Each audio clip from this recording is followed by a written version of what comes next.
పరిగొడుగులు నూతన ఆలోచన కలిగినటువంటి ట్రంప్ అదే ప్రకారంగా మన భారతదేశంలో ప్రధానమంత్రి నరేంద్ర మోడీ కూడా అదే ఆలోచన. ఇక్కడ ఆయనకి ఏం కావాలంటే హిందూ దేశం కావాలి.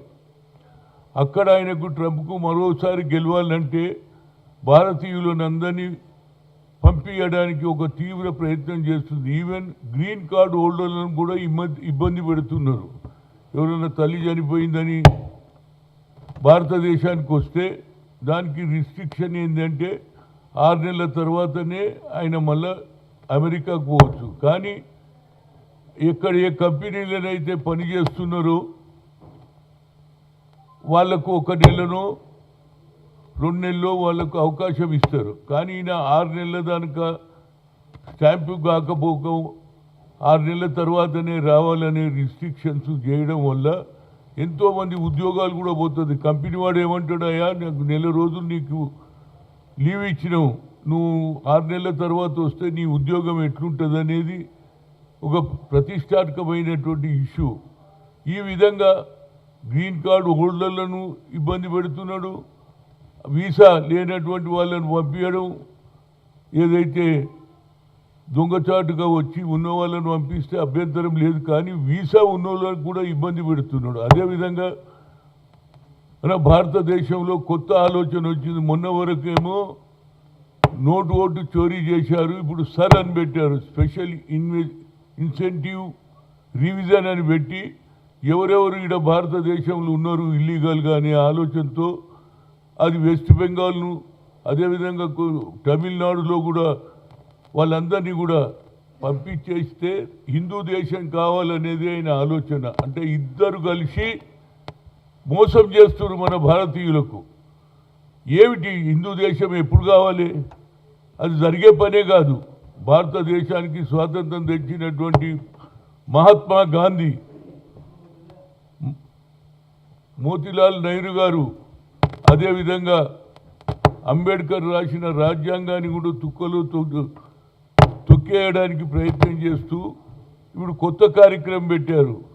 గతంలోనేమో మా రాహుల్ గాంధీ గారు అదే ఎంతోమందికి, అది హర్యానాలో, మహారాష్ట్రలో, అదేవిధంగా బీహార్లో కూడా ఇలాంటి మోసాలు జరిగినాయంటే ఇప్పుడు కొత్తది పెట్టేసిండు.